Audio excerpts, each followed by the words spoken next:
ఎక్కడికి శివ?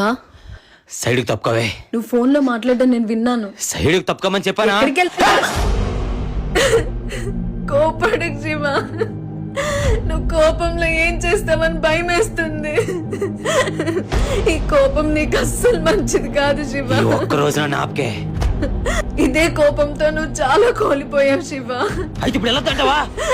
వెళ్ళొద్దని చెప్పడం లేదు శివ, కోపంలో ఏం తప్పు చెయ్యొద్దు. ఇప్పుడు నువ్వు కోపంలో ఏం తప్పు చేసినా అది మన ఫ్యామిలీకే ప్రమాదం శివ. పోనీ నా కోసం కాకపోయినా నా కడుపులో పెరుగుతున్న మన బిడ్డ కోసమైనా ఆలోచించు శివ.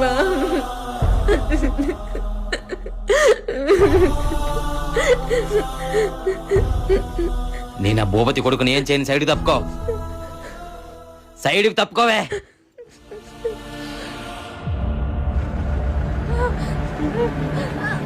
అమ్మా, శివన్ వచ్చాడు.